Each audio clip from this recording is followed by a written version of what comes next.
നമസ്കാരം. എന്തായാലും വലിയ സന്തോഷമുണ്ട് ഇങ്ങനെ ഒരു ചടങ്ങിൽ പങ്കെടുക്കാൻ സാധിച്ചതിൽ. എന്നെ അറിയുന്ന എത്ര പേരുണ്ടെന്ന് എനിക്ക് വലിയൊരു ഐഡിയ ഇല്ല. എന്നാൽ കുറച്ചു പേർക്കൊക്കെ പരിചയം ഉണ്ടാവുമായിരിക്കും. അതായിരിക്കും ഞാനിവിടെ എത്തിയിട്ടുണ്ടാവുക, ഈ ഒരു വേദിയിൽ നിൽക്കുന്നത്. എന്തായാലും വേദിയിൽ സദസ്സിലുള്ള എല്ലാവർക്കും പ്രത്യേകിച്ചിട്ട് നമ്മുടെ ജില്ലാ വ്യവസായ കേന്ദ്രം ജനറൽ മാനേജർ സാറെ, ഞാനിതുവരെ പരിചയപ്പെട്ടിട്ടില്ല. നമ്മുടെ ഷിറാസ് സാറുള്ള സമയത്ത് നല്ല ബന്ധമായിരുന്നു. നമ്മൾ വിളിക്കാറുണ്ട്, പല പ്രാവശ്യം മീറ്റ് ചെയ്യാറുണ്ട്, പല പരിപാടികളും നമ്മൾ ഒന്നിച്ചിട്ടുണ്ടായിരുന്നു. പിന്നെ ഷിറാസ് സാർ ഇവിടെ എത്തും എന്നുള്ളൊരു കാര്യം കൂടി അറിയിച്ചിട്ടുണ്ടായിരുന്നു. എത്തിയിട്ടില്ല അല്ല? ഓക്കെ. ഇപ്പൊ ട്രിവാൻഡ്രത്താണല്ലോ ഉള്ളത്. അപ്പം എന്നെ ഇതിലേക്ക് വിളിച്ച സമയത്ത് ഞാൻ ആദ്യം തന്നെ ചോദിച്ചൊരു കാര്യമാണ്, എന്തിന് ഞാൻ ഇങ്ങനെ ഒരു കാര്യത്തിലേക്ക് വരേണ്ട ആവശ്യം എന്തായിരുന്നു ഞാൻ ചോദിച്ചിട്ടുണ്ടായിരുന്നു. കാരണം ഞാൻ ചെയ്തുകൊണ്ടിരിക്കുന്ന മേഖല അറിയാത്തവരോട് ഞാൻ ജസ്റ്റ് ഒന്ന് അറിയിക്കുകയാണ്. ഞാനൊരു യൂട്യൂബ് വ്ളോഗറാണ്. FG റോവർ എന്നാണ് ചാനലിന്റെ പേര് വരുന്നത്. ഫേസ്ബുക്കിലാണ് മെയിൻ ആയിട്ടുള്ളത്, യൂട്യൂബിലുണ്ട്, ഇൻസ്റ്റയിലും ഉണ്ട്. പുതിയ സംരംഭകരെ ജനങ്ങളിലേക്ക് എത്തിക്കുക എന്നുള്ളൊരു കാര്യമാണ് ഞാൻ ചെയ്തുകൊണ്ടിരിക്കുന്ന ഒരു പരിപാടി എന്ന് പറയുന്നത്. കഴിഞ്ഞൊരു 4 വർഷം മുന്നേ സ്റ്റാർട്ട് ചെയ്തു. സ്ഥലം കൂത്തുപറമ്പാണ്. തുടങ്ങുന്ന സമയത്ത് എൻ്റെ മനസ്സിലുണ്ടായിരുന്ന ഒരു ആഗ്രഹം എന്ന് പറയുന്നത്, നമ്മുടെ പലരും സംരംഭം തുടങ്ങിയിട്ട് വെളിച്ചം കാണാതെ അണഞ്ഞു പോകുന്ന കുറെ ആൾക്കാരുണ്ട്. അവരെ ജനങ്ങളുടെ മുന്നിലേക്ക് എത്തിക്കുക, ലോകത്തിന് കാണിച്ചു കൊടുക്കുക എന്നുള്ള തീരുമാനത്തോടു കൂടിയിട്ടാണ് തുടങ്ങിയത്. ഇന്ന് 4 വർഷം പൂർത്തിയാക്കാൻ വലിയൊരു ഭാഗ്യം ഉണ്ടായിട്ടുണ്ട്. ഈ ഒരു സമയം കൊണ്ട് തന്നെ ഏകദേശം ഒരു 300-400ഓളം സംരംഭകരെ അല്ല കമ്പനികളെ, ചെറുതും വലുതുമായിട്ടുള്ള, അതായത് ചെറിയ വീടുകളിൽ നിന്ന് ചെയ്യുന്ന സംരംഭം മുതൽ നമ്മൾ ഇന്ന് കേരളത്തിൽ നിന്ന് അറിയപ്പെടുന്ന വലിയ വലിയ ഇൻഡസ്ട്രികൾ, വലിയ വലിയ കമ്പനികൾ, നമുക്ക് ഒരു കാരണവശാലും നമുക്ക് അതിന്റെ ഉൾഭാഗം കാണാൻ പറ്റില്ല എന്ന് തോന്നിയ സ്ഥലങ്ങളിൽ പോലും പോയിട്ട് അതിന്റെ ഉള്ളിൽ എന്താണ് നടക്കുന്നത് എന്നുള്ള കാഴ്ചകൾ നിങ്ങളിലേക്ക് എത്തിക്കാൻ സാധിച്ചിട്ടുണ്ട്. അതിന് പലരും സപ്പോർട്ട് ചെയ്തിട്ടുണ്ട്. ഇന്ന് നമ്മുടെ വ്യവസായ വകുപ്പ് കൈകാര്യം ചെയ്യുന്ന നമ്മുടെ പ്രിയപ്പെട്ട മിനിസ്റ്റർ രാജീവ് സാറൊക്കെ ആയിട്ട് ഡയറക്റ്റ് സംസാരിക്കാനും അദ്ദേഹത്തിന്റെ കുറെ പ്രോജക്റ്റുകൾ ജനങ്ങളിലേക്ക് എത്തിക്കാനും ഒക്കെ സാധിച്ചിട്ടുണ്ട്. അതേപോലെ നമ്മുടെ ഫിഷറീസ് വകുപ്പ് മന്ത്രി സജി ചെറിയാൻ സാറുടെ നമ്മുടെ നെറ്റ് ഫാക്ടറി പോലത്തെ ട്രിവാൻഡ്രത്തുള്ള വലിയ വലിയ പ്രോജക്റ്റുകൾ, നമ്മളൊരു കാലത്ത് നമ്മുടെ കേരളത്തിൽ അടഞ്ഞു കിടന്ന ഒരു പ്രോജക്റ്റ് ഉണ്ടായിരുന്നു, നമ്മുടെ KPPL, Kerala paper products private limited. ആ ഒരു കമ്പനി ശരിക്കും അടഞ്ഞു പോയ സമയത്ത് അത് വീണ്ടും നമ്മുടെ കേരള സർക്കാർ ഏറ്റെടുത്തു. ഇന്ന് നല്ല ഭംഗിയായിട്ട് നടത്തിക്കൊണ്ട് പോകുന്നുണ്ട്. അതിന്റെ ഉൾവശം കാണുക എന്ന് പറയുന്നത് ആർക്കും നടക്കാത്തൊരു കാര്യമായിരുന്നു. കാരണം ചാനലുകൾ പോലും വളരെ ചുരുക്കം ചാനൽ മാത്രമേ അതിന്റെ ഉള്ളിൽ കയറിയിട്ടുള്ളൂ, അത് കണ്ടിട്ടുള്ളൂ. അത്രയും സ്ട്രിക്റ്റ് ആണ്, അത്രയും സെക്യൂർഡ് ആയിട്ടുള്ള ഒരു സ്ഥലമായിരുന്നു ആ ഒരു കമ്പനി എന്ന് പറയുന്നത്. ആ കമ്പനിക്കകത്ത് കയറിയിട്ട് ആ കമ്പനി ഏക്കർ കണക്കിന് സ്ഥലത്താണ് കിടക്കുന്നത്. കാരണം ഒരു സ്ഥലത്ത് നിന്ന് ഞാൻ ഷൂട്ട് ചെയ്തിട്ട് മറ്റൊരു അറ്റത്തേക്ക് പോയിട്ട് ബാക്കി ഷൂട്ട് ചെയ്യണമെങ്കിൽ കാറിൽ പോകണം. നിങ്ങൾ ആലോചിച്ചത് അതിന്റെ ആ കോമ്പൗണ്ടിന്റെ ഒക്കെ വലിപ്പത്തിലായിരിക്കും. അത്രയും ദൂരത്താണ് അതിന്റെ ഓരോ പ്രോസസ്സും നടക്കുന്നത്. അങ്ങനെ ഇങ്ങനെയുള്ള ഓരോ സ്ഥലങ്ങളിലേക്ക്, കാരണം പ്രതീക്ഷിക്കാതെ പല സ്ഥലങ്ങളിലേക്കും കയറി ചെല്ലാൻ സാധിച്ചിട്ടുണ്ട്. ഇങ്ങനെയൊക്കെ ചെയ്യുന്ന ഞാൻ എന്തിനു ഇവിടെ വരണം എന്ന് ഞാൻ ചോദിച്ച സമയത്ത് എന്നോട് പറഞ്ഞൊരു കാര്യത്തിലേ ഉള്ളൂ, ജിതേഷ് പറഞ്ഞൊരു കാര്യം, നിങ്ങളുടെ ചെറിയ കുറച്ച് അനുഭവങ്ങൾ ഒന്ന് ഷെയർ ചെയ്യണം എന്നുള്ളത്. കാരണം അതിന് ആഗ്രഹിക്കുന്ന കുറച്ച് ആൾക്കാരുണ്ട്, ഒന്ന് ഷെയർ ചെയ്യണം എന്നുള്ളത്. പക്ഷെ നിങ്ങളുടെ മുഖത്തേക്ക് നോക്കുമ്പോൾ എനിക്ക് സത്യത്തിൽ ഭീകരമായിട്ടൊരു അവസ്ഥ എനിക്ക് ഫീൽ ചെയ്യുന്നത്. കാരണം എല്ലാവരും എന്നെ അങ്ങനെ തുറച്ചു പോയിക്കൊണ്ടിരിക്കുക. ആരുടെ മുഖത്തൊരു പുഞ്ചിരിയൊന്നും കാണുന്നില്ല. എല്ലാവരും ഭയങ്കരമായിട്ടുള്ള ഒരു സീരിയസ് ആയിട്ട് ഇവൻ ആരടാ എന്നുള്ള രീതിയിലൊരു നോട്ടത്തിലാണുള്ളത്. അങ്ങനെയൊന്നും നോക്കരുത്. കാരണം ഇവിടെ നിൽക്കാന്ന് പറഞ്ഞാൽ കുറച്ച് പാടല്ല സാറേ. ഇവിടെ നിന്ന് സംസാരിക്കാൻ ഭയങ്കര പാടാ. നിങ്ങൾക്ക് ഇരിക്കാൻ ഭയങ്കര സുഖമാണ്. കാരണം ഇവിടെ നിങ്ങൾക്ക് അങ്ങനെ ഇങ്ങോട്ടേക്ക് നോക്കുമ്പോൾ കുറച്ച് കണ്ണുകളേക്ക് നോക്കണ്ടോ, ഇവിടെ അങ്ങോട്ടേക്ക് നോക്കുമ്പോൾ ഭയങ്കര ഭീകരമായിട്ടുള്ള അവസ്ഥയാണ്. പക്ഷെ ഇപ്പൊ എല്ലാവരും മുഖത്തിൽ പുഞ്ചിരി കണ്ടത് അതൊരു ധൈര്യമാണ്. നമുക്ക് ഇവിടെ നിൽക്കണം, നമുക്കൊരു ധൈര്യം. അതുകൊണ്ട് തീരുന്നത് വരെ, എന്റേത് മാത്രമല്ല, ഇവിടെ ഓരോ ആൾക്കാർ സംസാരിച്ച് തീരുന്നത് വരെ നിങ്ങളുടെ ചെറിയൊരു പുഞ്ചിരിയോട് കൂടി ഇരിക്കുക. എനിക്ക് എത്ര സമയം അനുവദിച്ചിട്ടുണ്ടെന്ന് ഞാൻ അറിയില്ല. എത്ര സമയം സംസാരിക്കാൻ പറ്റും സാറേ? ഞാനിത് മൈക്ക് എടുത്ത് കഴിഞ്ഞ് നിർത്താൻ കുറച്ച് പാടാ, കാരണം നിർത്തില്ല. അതിങ്ങനെ പറഞ്ഞു പോയിക്കൊണ്ടിരിക്കും. എന്നാലും ഞാനൊരു 10 മിനിറ്റോടെ ഞാൻ ക്ലോസ് ചെയ്യാം. അത് ഞാൻ നിങ്ങളെ ബുദ്ധിമുട്ടിക്കുന്നില്ല, പ്രയാസപ്പെടുത്തില്ല.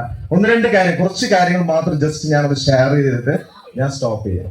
അപ്പൊ നിങ്ങളുമായിട്ട് ഒന്ന് സംവദിക്കുക. ഒരിക്കലും ഞാൻ നിങ്ങളെക്കാളും അറിവുള്ള ഒരാളൊന്നുമല്ല, ഒരിക്കലും എന്നെക്കാളും എത്രയോ ഞാൻ സംസാരിച്ചത്. ഒരിക്കലും എന്നെക്കാളും എത്രയോ കഴിവുള്ള ആളുകളാണ് എന്റെ മുന്നിൽ ഇരിക്കുന്നത്, വരുന്നത് എന്ന് എനിക്ക് നന്നായിട്ട് അറിയാം. അപ്പൊ ഞാൻ പറഞ്ഞൊരു കാര്യമുണ്ട്, ഒരിക്കലും ഞാൻ അവരെ പഠിപ്പിക്കാൻ ഞാൻ വരില്ല, അവർ ഒരിക്കലും എനിക്ക് പഠിപ്പിക്കാൻ പറ്റില്ല. കാരണം എന്നേക്കാളും അറിവുള്ളവരാണ് എന്റെ മുന്നിൽ ഇരിക്കുന്നത്. ഞാൻ വളരെ കുറച്ച് കാര്യങ്ങൾ മാത്രമേ കണ്ടിട്ടുള്ളൂ, എന്നേക്കാളും ലോകം കണ്ടെത്തിയ ആളുകളുണ്ട്. അപ്പൊ നിങ്ങളുടെ മുന്നിൽ ഒരിക്കലും ഞാൻ പഠിപ്പിക്കുക എന്നുള്ള രീതിയിൽ ഒന്നും ഞാൻ ചെയ്യില്ല. എന്റെ മനസ്സിൽ വന്ന കുറച്ച് കാര്യങ്ങൾ, ഞാൻ കണ്ട കുറച്ച് കാഴ്ചകൾ, ഞാൻ നേരിട്ടിട്ട് അനുഭവിച്ച കുറച്ച് അനുഭവങ്ങൾ നിങ്ങളായിട്ട് ജസ്റ്റ് ഷെയർ ചെയ്യുന്നു. പലരും ജീവിതത്തിൽ പരാജയപ്പെട്ടു പോയ കാര്യങ്ങളുണ്ട്, പലരും. ഇപ്പൊ നമ്മൾ തന്നെ ഇപ്പൊ നിങ്ങൾ ചെയ്യുന്ന ഈ ഒരു മേഖലയിൽ നിങ്ങൾ പലരും ചെയ്യുന്ന ജോലികൾ എനിക്ക് തോന്നുന്നത് ഒരു സംഘമായിട്ട് ചെയ്യുന്നവരുണ്ടാവാം, അതല്ല ഒറ്റയ്ക്ക് ചെയ്യുന്നവരുണ്ടാവാം, എല്ലാം ഉണ്ടാവാം. നമ്മൾ ചെയ്യുന്ന പ്രവൃത്തിയിൽ നമ്മൾ ഒരു സത്യസന്ധത പുലർത്തുകയാണെങ്കിൽ തീർച്ചയായിട്ടും നമുക്ക് ജീവിതത്തിൽ നല്ല മാറ്റങ്ങൾ ഉണ്ടാക്കാൻ പറ്റും. നിങ്ങൾക്ക് ചെയ്യുന്ന ഓരോ വർക്കുകളും നിങ്ങൾ എടുത്തു നോക്കുക. ഞാൻ കഴിഞ്ഞ ദിവസം ഒരാളായിട്ട് സംസാരിച്ചു, ആളുടെ വീഡിയോ ഞാൻ ചെയ്തിട്ടുണ്ട്. ആളുമായിട്ട് സംസാരിച്ച സമയത്ത് ആളെന്നോട് പറഞ്ഞൊരു കാര്യമുണ്ട്, ഞാൻ ഇതുവരെ ഒരു വീഡിയോയും ഒരു പബ്ലിസിറ്റിയും ഞാൻ എന്റെ ജീവിതത്തിൽ ഞാൻ ചെയ്തിട്ടില്ല. കഴിഞ്ഞ ഏകദേശം ഒരു 20-30 വർഷമായിട്ട് ഞാൻ ചെയ്യുന്ന മേഖല നന്നായിട്ട് പോകുന്നുണ്ട്. ആൾ ഇതുവരെ ഒരു പബ്ലിസിറ്റി ചെയ്തിട്ടില്ല. പക്ഷെ ആളുടെ ജീവിതത്തിൽ ഇത്രമാത്രം മാറ്റങ്ങൾ ഈ കഴിഞ്ഞ 30 വർഷമായിട്ട് ഉണ്ടാക്കിയെടുക്കാനും ഇത്രയും നല്ല വളർച്ചയിലേക്കും ആൾ എത്താനുള്ള ഒരൊറ്റൊരു കാരണം ആള് പറഞ്ഞിരിക്കുന്നത് സത്യസന്ധതയാണ്. ആ ചെയ്യുന്ന വർക്കിൽ ആള് കാണിക്കുന്ന ആത്മാർത്ഥതയാണ്. അത് വളരെ ഭംഗിയായിട്ട് ആളൊരു പ്രോജക്റ്റ് ഏറ്റെടുത്ത് കഴിഞ്ഞാൽ അത് വളരെ ഭംഗിയായിട്ട് ആള് പൂർത്തിയാക്കുന്നത്. ഒരിക്കലും ഒരു കംപ്ലൈന്റ് ഇല്ലാത്ത രീതിയിൽ, ആ ഒരു കസ്റ്റമർക്ക് ഒരു പ്രയാസം ഇല്ലാത്ത രീതിയിൽ. അതുകൊണ്ട് എന്ത് സംഭവിച്ചു എന്ന് ചോദിച്ചു കഴിഞ്ഞാൽ, ആളൊരു പരസ്യം ചെയ്തിട്ടില്ലെങ്കിൽ എന്ത് സംഭവിച്ചു എന്ന് ചോദിച്ചു കഴിഞ്ഞാൽ, ആള് ചെയ്ത് കൊടുത്ത വർക്കിന്റെ മൊഴിയാനുള്ള പരസ്യം നല്ല രീതിയിൽ അവിടെ സഞ്ചരിച്ചു. ഒരാൾക്ക് വർക്ക് ചെയ്ത് കൊടുത്തു, ആള് ചെയ്ത് അനുഭവിച്ച കസ്റ്റമർ വേറെ ആളോട് പറഞ്ഞു ഇയാൾ നന്നായിട്ട് വർക്ക് ചെയ്യും, ആളിലേക്ക് അത് പാസ് ചെയ്തു. ആളും അത് ഇയാളെ കൊണ്ട് ചെയ്യിപ്പിച്ചു. അങ്ങനെ കൈമാറി കഴിഞ്ഞ 25-30 വർഷമായിട്ട് ആളുടെ ബിസിനസ്സിൽ ആളുടെ വർക്ക് കംപ്ലീറ്റ് നടക്കുന്നത് ഈ ഒരു മേഖലയിൽ കൂടിയാണ്. ഒരു പരസ്യവും ചെയ്തിട്ടില്ല. ആലോചിച്ച് നോക്കിയേ, ആളെന്താ അവിടെ ചെയ്തത്? ആൾക്ക് വേണ്ട എന്തൊക്കെ ചെയ്യായിരുന്നു? കുറെ കാര്യങ്ങള് കുറക്കായിരുന്നു, കൂട്ടായിരുന്നു, അഡ്ജസ്റ്റ് ചെയ്യായിരുന്നു, ഒക്കെ ചെയ്യായിരുന്നു ജോലിയിൽ. പക്ഷെ ആള് കണ്ടത് ഇത്രേ ഉള്ളൂ, നല്ല വൃത്തിയായിട്ട് കാര്യങ്ങൾ ചെയ്തു കൊടുക്കണം. നമ്മളും എല്ലാവരും ജോലി ചെയ്യുന്ന പല മേഖലയിൽ നിങ്ങൾ ചെയ്ത മേഖലയിൽ വർക്ക് ചെയ്യുന്ന ആൾക്കാരാണ്. നമ്മൾ ചെയ്യുന്ന ജോലിയിൽ നമ്മൾ എപ്പോഴും പൈസ സെക്കൻഡ് ആണ് സാർ. ഞാൻ എല്ലാവരും പറഞ്ഞൊരു കാര്യം, ഞാൻ ഈ മേഖലയിലേക്ക് ഇറങ്ങിയതും ഒരിക്കലും കണ്ടമാനം പൈസ ഉണ്ടാക്കുന്ന ഒരു ആഗ്രഹത്തോടുകൂടില്ല. പൈസ വേണം, നമുക്ക് പൈസ ഉണ്ടെങ്കിലേ നമ്മുടെ കാര്യങ്ങളൊക്കെ നടക്കുള്ളൂ. എന്നാൽ കണ്ടമാനം പൈസ ഉണ്ടാക്കാന്നുള്ള ആഗ്രഹത്തോട് കൂടിയിട്ട് ഞാൻ ഇറങ്ങിയ ഒരാളല്ല. ഉള്ളത് പറ്റുന്നവരെ മാക്സിമം ഹെൽപ്പ് ചെയ്യുക, അതിൽ കൂടെ എന്തെങ്കിലും നാളെ വരും. അങ്ങനെ വന്നിട്ടുള്ള ശരിക്കും ഇപ്പോഴത്തെ സിറ്റുവേഷൻ എന്ന് പറയുന്നത്, ഒരിക്കലും ഞാനൊരു അഹങ്കാരം കൊണ്ട് പറയല്ല, ഇപ്പോഴത്തെ സിറ്റുവേഷൻ എന്ന് പറയുന്നത് ദിവസം എന്ന് പറയുന്നത് എനിക്ക് ഭയങ്കര പ്രശ്നമാണ്. ഞാനിപ്പോ പുറത്തു വന്നിട്ട് കുറച്ചു നേരം, ഒരു 1/4 മണിക്കൂർ മേലെ ഞാൻ പുറത്തു വന്നിട്ട് കോളിലായിരുന്നു. ഡേറ്റിന് സമയത്തിന് ഞാൻ വല്ലാതെ ശ്വാസം മുട്ടിക്കൊണ്ടിരിക്കുക. ആദ്യ കാലഘട്ടത്തിൽ ഒരു 4 വർഷം കൊണ്ട് വെച്ചാൽ സമയം ഇഷ്ടം പോലെ ഉണ്ടായിരുന്നു, അതിനകത്ത് ഒരു ഉറുപ്പ് കയ്യിലുണ്ടായിരുന്നില്ല. അങ്ങനത്തെ ഒരു അവസ്ഥയായിരുന്നു. പക്ഷെ ഇപ്പോഴത്തെ പ്രശ്നം എന്ന് വെച്ചാൽ സമയത്തിനാണ് ഞാനിപ്പോ ശ്വാസം മുട്ടുന്നത്. കാരണം സമയം തികയുന്നില്ല. നമ്മൾ എടുക്കുന്ന ജോലി നമ്മൾ ആത്മാർത്ഥമായിട്ട് ചെയ്യുകയാണെങ്കിൽ തീർച്ചയായിട്ടും നമ്മുടെ ജീവിതത്തിൽ നമ്മൾ ആഗ്രഹിച്ച ലെവലിലേക്ക് നമുക്ക് എത്താൻ പറ്റും, ഒരു സംശയമില്ല. ആളുകളെ വഞ്ചിക്കാതിരിക്കുക. നമ്മൾ എന്താണോ നമ്മൾ ഒരാളെ ഏൽപ്പിച്ചിരിക്കുന്നത് അത് വൃത്തിയായിട്ട് നമ്മൾ ചെയ്തു കൊടുക്കാൻ ശ്രമിക്കുക. നിങ്ങൾ എല്ലാവരും അങ്ങനെ ചെയ്യുന്നില്ലെന്ന് എനിക്ക് നന്നായിട്ട് അറിയാം. എന്നാലും ഞാൻ കണ്ട കുറച്ച് കാഴ്ചകൾ ഞാൻ ആദ്യം പറഞ്ഞതുപോലെ. രണ്ടാമത്തെ ഒരു കാര്യം എന്ന് പറയുന്നത്, നമ്മൾ ചെയ്യുന്ന ജോലികൾ നമ്മൾ എപ്പോഴും മിക്ക ആളുകളും ചെയ്യുന്ന ചിലപ്പോൾ ഒറ്റയ്ക്കായിരിക്കാം, അല്ലേ? ഒറ്റയ്ക്ക് വർക്ക് ചെയ്യുന്ന എത്ര പേരുണ്ട് ഇപ്പൊ ഇവിടെ? ഒറ്റയ്ക്ക് ഒന്ന് കൈകൊണ്ടു വെറുതെ പോട്ടെ, അത് വേണ്ട. സംഘമായിട്ട് ചെയ്യുന്ന എത്ര പേരുണ്ട്? ഇച്ചിരി പേരുണ്ട്. അപ്പം ഞാൻ ചോദിച്ച വേറൊന്നുമല്ല, അങ്ങനെ പൊക്കാനല്ല എനിക്ക് ആവേശം ഉണ്ടാവും. ഒറ്റയ്ക്ക് ചെയ്യുന്നവർ മറ്റുള്ളവർ കാണണമെന്നൊക്കെ ചിന്തിക്കണം, അതൊന്നും ഇല്ല. നമ്മളെല്ലാവരും വർക്ക് ചെയ്യുന്ന ആൾക്കാരല്ലേ, അല്ലാതെ ഒറ്റയ്ക്ക് ചെയ്യുന്ന കുറെ ആൾക്കാരുണ്ട്. ഞാൻ എല്ലാവരും പറഞ്ഞൊരു കാര്യം എന്ന് പറയുന്നത്, നമ്മൾ ചിലപ്പം ഞാൻ കഴിഞ്ഞ ദിവസം ഒരു ടീമുമായിട്ട് ഞാൻ സംസാരിച്ചു, എറണാകുളത്തുള്ള. അവരോട് സംസാരിച്ച സമയത്ത് ആ ടീമിന്റെ പ്രത്യേകത എന്ന് പറയുന്നത്, നിങ്ങൾ ചിലപ്പോൾ പലരും കണ്ടിട്ടുണ്ടാവും, മടിയന്മാരുടെ സ്കൂൾ നടത്തുന്ന ഒരു ടീമാണ്. കണ്ടിട്ടുണ്ടോ? വീഡിയോ ആരും കണ്ടിട്ടുണ്ടോ? ആരെങ്കിലും ഒന്ന് കൈ വെക്കുവോ? ആരും വീഡിയോ കണ്ടിട്ടുള്ളത്? അത് നല്ല പ്രശസ്തമായിട്ടുള്ള സംഭവമായിരുന്നു. അത് ഒരാളുണ്ട്. ഓക്കെ, മടിയന്മാരുടെ സ്കൂൾ. അറിയാം, നമ്മൾ കേരളത്തിലുണ്ട് മടിയന്മാരുടെ സ്കൂള്. ആ സ്കൂൾ പഠിപ്പിക്കുന്നത് മടിയനാവാനാണ്. നമ്മൾ എന്താ ചെറുതിനെ പഠിക്കുന്നത് എന്താ? നിങ്ങൾക്ക് ഒരു അതിശയം തോന്നുന്നുണ്ടാവും അല്ലെ? ആ സ്കൂളിൽ ഇഷ്ടംപോലെ പൈസ ഉണ്ടാക്കുന്നുണ്ടാവില്ല. അതാണ് അതിന്റെ ഏറ്റവും വലിയ അട്രാക്ഷൻ. അതെങ്ങനെയായിരിക്കും നിങ്ങളുടെ മനസ്സിലുണ്ടാവുന്ന ചോദ്യം സീറ്റായിട്ട് കിടക്കുന്നത്? ഞാനും ആദ്യം അവർ വിളിക്കുന്നത് സംസാരിക്കുന്നത് വരെ എന്റെ മനസ്സിലുണ്ടായിരുന്ന ഒരു കാര്യമായിരുന്നു. അവർ പല കാര്യങ്ങളും എന്നോട് പറയാം, എനിക്കൊന്നും മനസ്സിലാവുണ്ടായിരുന്നില്ല. അവർ പല പ്രാവശ്യം വിളിച്ചുകൊണ്ടിരിക്കും, ഏകദേശം മാസങ്ങളാണ് വിളിക്കുന്നത് ഒന്ന് സംസാരിക്കാൻ വേണ്ടിയിട്ട്. കഴിഞ്ഞ ദിവസം നമ്മൾ മീറ്റ് ചെയ്ത്, അപ്പം അവിടെ ചെയ്യുന്ന പരിപാടി എന്ന് പറഞ്ഞാൽ നിങ്ങൾ മടിയന്മാരാക്കും. മടിയൻ എന്താ സംഭവം നമ്മൾ ഉദ്ദേശിക്കുന്നത്? മടിയനാവാന്ന് നമ്മൾ എന്താ ഉദ്ദേശിക്കുന്നത്? നിങ്ങൾ ആരും മിണ്ടില്ല, അതിനും മടിയാണോ? ഈ മടിയനാവാന്ന് ഉദ്ദേശിക്കുന്നത് ഒന്നും ചെയ്യാതിരിക്കുക അല്ലെ, വെറുതെ ഇരിക്കുക. അവര് ചെയ്യുന്നത് അത് തന്നെയാണ്. നിങ്ങൾ അവിടെ ചെന്നാൽ നിങ്ങൾ മടിയന്മാരാക്കും, നിങ്ങൾ വെറുതെ ഇരിക്കുന്നത്. പക്ഷെ ഇഷ്ടംപോലെ പൈസ ഉണ്ടാക്കി തരും നിങ്ങൾക്ക്. അങ്ങനെ ഒരു സ്കൂളുണ്ട് നമ്മുടെ കേരളത്തില്. സംഭവം ഒന്നുമല്ല, ഞാനിപ്പോ പറഞ്ഞ കാര്യം തന്നെയാണ്, ഞാൻ തുടങ്ങി വന്ന കാര്യം തന്നെയാണ്. നമ്മളിന്ന് പലരും ചെയ്യുന്ന പണി എന്താണ്? അങ്ങേയറ്റം നമ്മൾ ഓടി നടന്നിട്ട് പണിയെടുത്തുകൊണ്ടിരിക്കുക അല്ലേ? കയ്യിലാണെങ്കിൽ ലാസ്റ്റ് നോക്കുമ്പോൾ വളരെ ചെറിയ എന്തെങ്കിലുമൊക്കെ ഉണ്ടാവുള്ളൂ. അവർ ചെയ്യുന്ന ഇത്രയേ ഉള്ളൂ. നിങ്ങളോട് പറയുന്നത് നിങ്ങൾ പണിയെടുക്കരുത് എന്നാണ് നമ്മൾക്ക് തരുന്ന ക്ലാസ്. നിങ്ങൾ പണിയെടുക്കരുത്. നിങ്ങളെക്കാളും കഴിവുള്ള കുറെ ആളുകൾ നമ്മുടെ സമൂഹത്തിലുണ്ട്. നമ്മളെന്താ ചിന്തിക്കുന്നത്? അവര് കൊടുക്കേണ്ട പൈസയും കൂടി ഞാൻ എടുത്തിട്ട് എന്റെ കയ്യിൽ വെച്ചാൽ പോരെ അല്ലേ? നമ്മൾ പലരും ചിന്തിക്കുന്നത് അങ്ങനെയാണ്. അതിന് പകരമാണ് പറയുന്നത്, നിങ്ങളെക്കാളും കഴിവുള്ള ആളുകൾ നമ്മുടെ സമൂഹത്തിലുണ്ട്. അവരെ നിങ്ങളെ കൂടെ നിർത്തൂ, നിങ്ങളെ സംഘത്തിലേക്ക് കൊണ്ടുപോവാ, നിങ്ങളെ കൂടെ ചേർത്ത് നിർത്ത്. അവർക്ക് നിങ്ങൾ എടുക്കുന്നതിനേക്കാൾ നന്നായിട്ട് പണിയെടുക്കാൻ അവർക്കറിയാം. അവരാ ജോലി ചെയ്യട്ടെ, നിങ്ങളത് മാനേജ് ചെയ്യും. സുഖമുള്ള പണിയല്ലേ? നമ്മൾ അതിലേക്ക് മാറണം. എപ്പോഴും ഒറ്റക്കാവരുത്. ഒരു കാലത്ത് നമ്മൾ വയ്യാതായി പോയി. നമ്മുടെ കുടുംബം, നമുക്കൊരു കുടുംബമില്ലേ, നമുക്ക് മക്കളില്ലേ? അവരുടെ അവസ്ഥ ചിന്തിച്ചു നോക്കില്ല നിങ്ങൾ. നമ്മുടെ ഏത് മേഖലയിലെ ചെയ്യുന്ന അന്ന് നമ്മൾ നിന്നത്, നമുക്ക് ആകുന്ന ഒരു അവസ്ഥയിലേക്ക് അതൊക്കെ സ്റ്റോപ്പായി. അതിനിടവരുത്താതെ നമ്മള് പുതിയ കുറച്ച് ആളുകൾ നമ്മുടെ കൂട്ടത്തിലേക്ക് കൊണ്ടുവന്നിട്ട് അവരെ കൂടെ നിന്നുകൊണ്ട് നമ്മുടെ ഈ പ്രസ്ഥാനത്തെ അടുത്തുകൊണ്ട് ശ്രമിക്കുക. മറ്റൊരു കാര്യം എന്ന് പറയുന്നത് സഞ്ചരിക്കുക. നമ്മൾ പലരും ചെയ്യാത്തൊരു കാര്യമാണ്. നമ്മൾ ഇന്നും നമ്മുടെ രാജ്യം എന്ന് പറയുന്നത് ഏകദേശം ഒരു 10-20 വർഷം പുറകിലാണ്ടത് ഇപ്പോൾ മറ്റുള്ള രാജ്യത്തേക്ക് നമ്മൾ ചെല്ലുമ്പോൾ.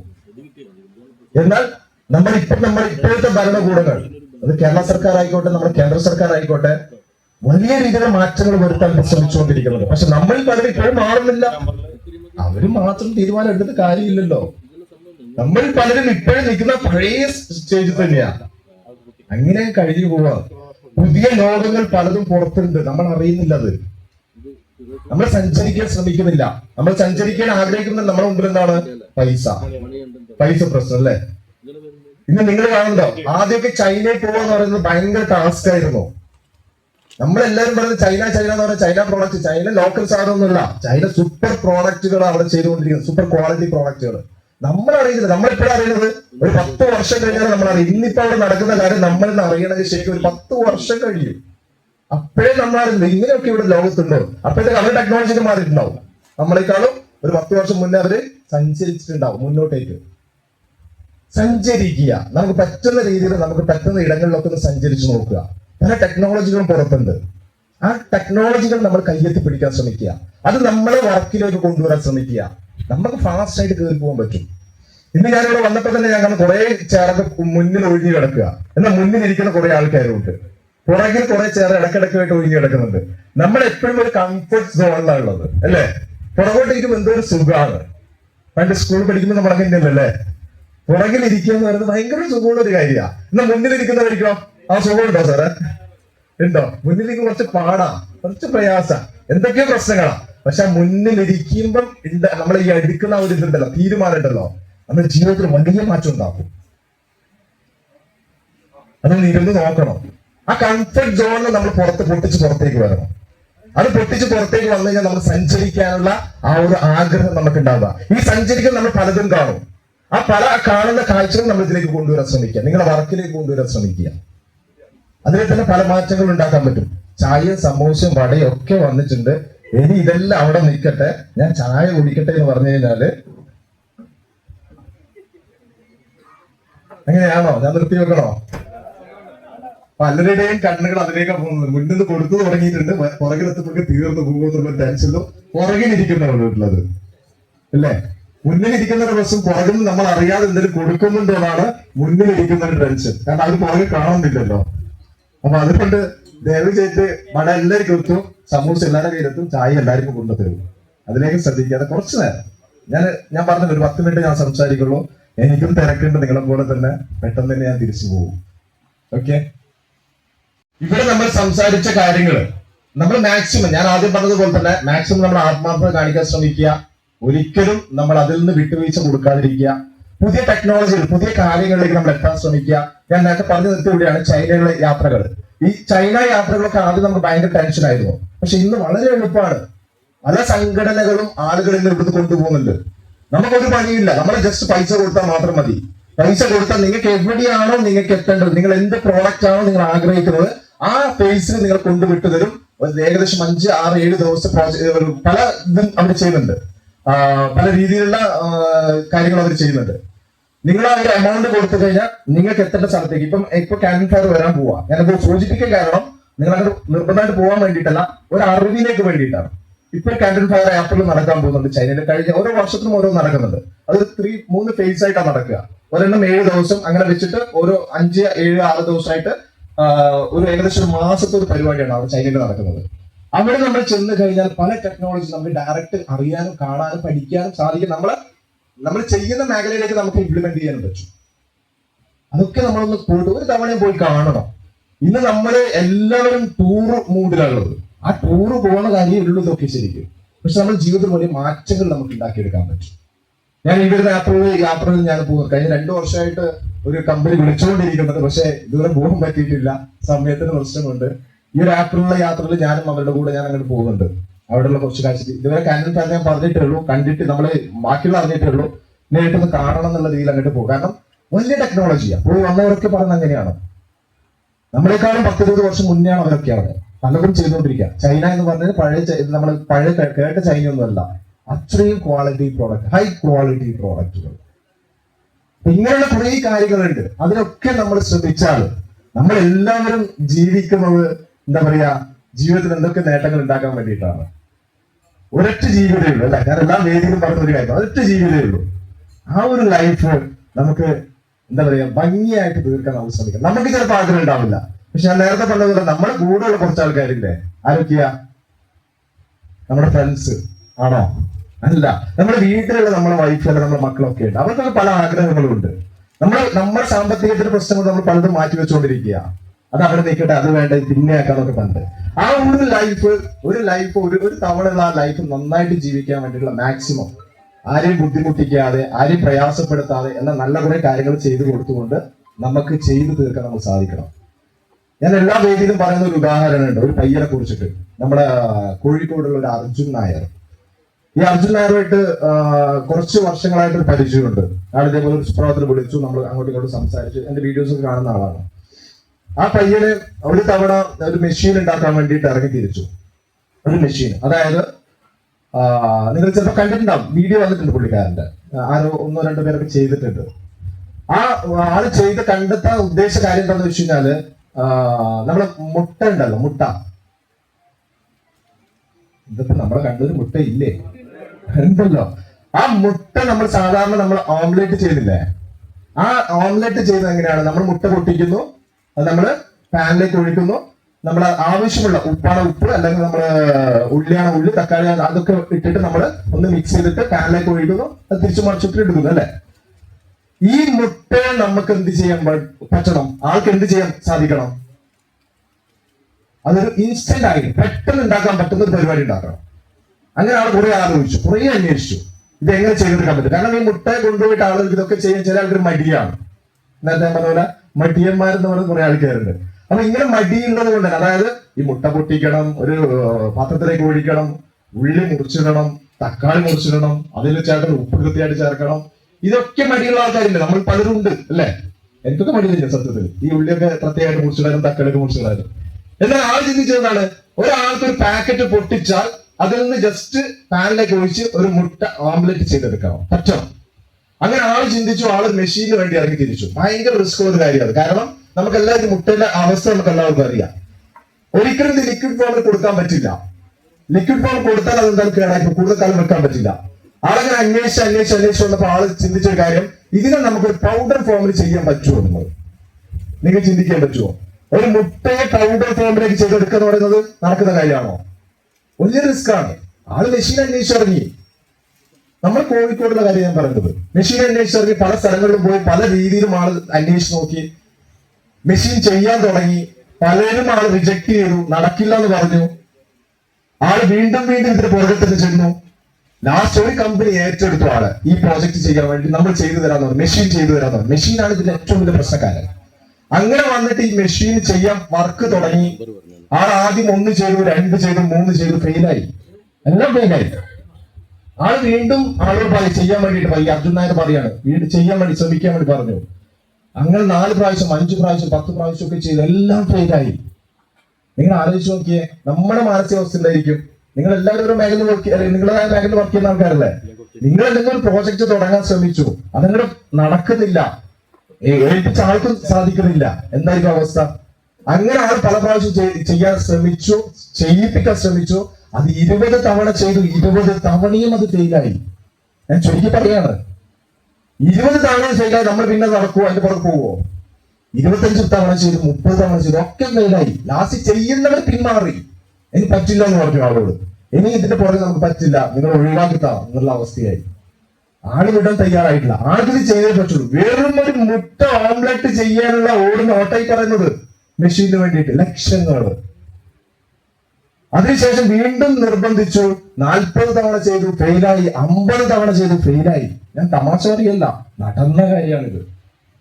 50 തവണ ചെയ്യാനുള്ള എത്ര വർഷത്തെ പണിയായിരിക്കും നിങ്ങൾ ആലോചിച്ചു. ചെറുപ്പക്കാരനാ, ഒരു 10-30 വയസ്സിന്റെ ഉള്ളിലുള്ള ആള്, വലിയ ഏജിലുള്ള ആളൊന്നുമല്ല. ലാസ്റ്റ് ഇവരെ ഒഴിവാക്കി, കുടുംബം ഒഴിവാക്കി, നാട്ടുകാരെ തെറി വിളിക്കാൻ തുടങ്ങി. എല്ലാവരും പ്രശ്നക്കാരായി മാറി. ഇവന്റെ ചുറ്റുമുള്ള ആളുടെ ചുറ്റുമുള്ള എല്ലാവരും പ്രശ്നക്കാരായി മാറി. കാരണം എന്താ? ഇതിനെ വട്ടാന്ന് പറയാൻ തുടങ്ങി, ഭ്രാന്താന്ന് പറയാൻ തുടങ്ങി. എന്തിനിങ്ങനെ പൈസ കളയുന്നത്? ഇത് നടക്കാത്ത കാര്യം, ലോകത്ത് ഇങ്ങനെ സംഭവമില്ല, എന്തിനെ പിന്നെ ഇവരെ ഇതിന്റെ പുറത്ത് പോകുന്നതിനുള്ള ചിന്തയായി. അവൻ വിട്ടില്ല, തീരുമാനം എടുത്തതാണ് ഇത് ചെയ്തേ അടങ്ങുള്ളൂ എന്നുള്ളത്. 60 തവണ ചെയ്ത് സമ്മതിച്ചിട്ടില്ല, ഫെയിലായി. വീണ്ടും 70 തവണ ചെയ്ത് നോക്കി. ജയിച്ചോ? ഇല്ല, പരാജയപ്പെട്ടു. എല്ലാവരും നാട്ടുകാർ മുതൽ ആകെ അവൻ എന്നോട് പറഞ്ഞൊരു കാര്യമുണ്ട്. എന്റെ ഭാര്യയുടെ ഒരൊറ്റ തീരുമാനത്തിലാണ് ഞാൻ ഇതിൽ വിജയിച്ചെന്നുള്ളത്. ഭാര്യയുടെ സപ്പോർട്ട് മാത്രം. 71ാമത്തെ തവണ ചെയ്യിപ്പിച്ചു ഇതേ ആളെ കൊണ്ട് തന്നെ. ആ ഒരു തവണത്തെ 71ാമത്തെ തവണയാണ് ആൾ വിജയിച്ചത് ആ ഒരു പ്രോജക്റ്റിൽ. ഇന്ന് ഇന്ത്യയിൽ തന്നെ നിങ്ങൾ ജസ്റ്റ് നിങ്ങൾ അടിച്ചു നോക്കിയാൽ മതി, ഗൂഗിൾ ചെയ്ത് നോക്കിയാൽ, ഞാൻ പറഞ്ഞത് വെറുതെ ആണെങ്കിൽ ഗൂഗിൾ ചെയ്ത് നോക്കിയാൽ മതി. ഓംലെറ്റ് മാൻ ഓഫ് ഇന്ത്യ നിങ്ങൾ അടിച്ചു നോക്കിയാൽ മതി. അതിലൊരു അർജുൻ നായരുടെ പേര് വരും ഗൂഗിളിൽ. ഓംലെറ്റ് മാൻ ഓഫ് ഇന്ത്യ ഇന്ന് നന്നായിട്ട് മാർക്കറ്റ് ചെയ്യുന്നത് ആ പ്രോഡക്റ്റ്. അതായത് നിങ്ങൾ ഒരു പണിയില്ല, ആളുടെ ഈ ഒരു പാക്കറ്റിൽ സാധനം വരുന്നത്. ഞാൻ എനിക്കൊരെണ്ണം അയച്ചു വന്നു, ഞാൻ അത് ഞെട്ടിപ്പോയി. വീട്ടിൽ വന്നിട്ട് ഞാനും എന്റെ മനസ്സ് അതുവരെ ഉണ്ടായത് പൊട്ടിക്കുന്നവർ എന്റെ മനസ്സിലായത് ഇത് ലിക്വിഡ് ഫോം ആയിരിക്കുന്ന നമ്മൾ മുട്ട പൊട്ടിച്ചുള്ള അവസ്ഥയായിരിക്കും. കയ്യിൽ കിട്ടിയിട്ട് ഇത് പൗഡർ. ഞാൻ ചോദിച്ചു എല്ലാവരും ചുറ്റും എന്താ ചെയ്യേണ്ടത് ചോദിച്ചു.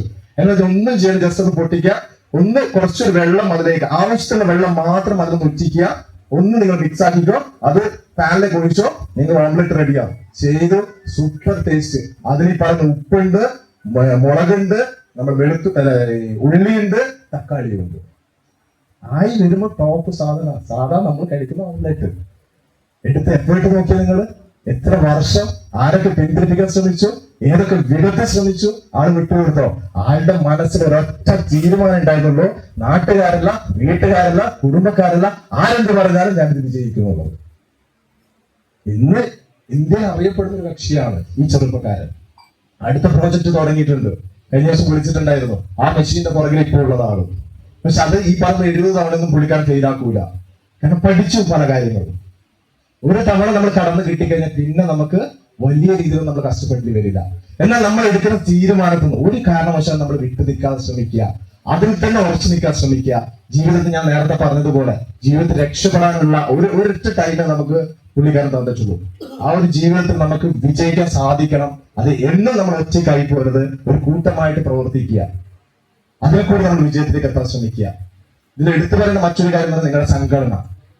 നിങ്ങൾ ഈ ഒരു സംഘടന WWK സംഘടന എന്ന് പറയുന്നത് എപ്പോഴും നമുക്ക് ഏറ്റവും അത്യാവശ്യമുള്ള ഒരു കാര്യമാണ്. സംഘടന എന്ന് പറയുന്നത് എടുത്തു പറയേണ്ട ഒരു കാര്യമാണ്. സംഘടനയാണ് ശരിക്കും നമ്മുടെ ജീവിതത്തിൽ. സാർ ഓൾറെഡി നമ്മൾ സംസാരിച്ചൊരു കാര്യമുണ്ട്.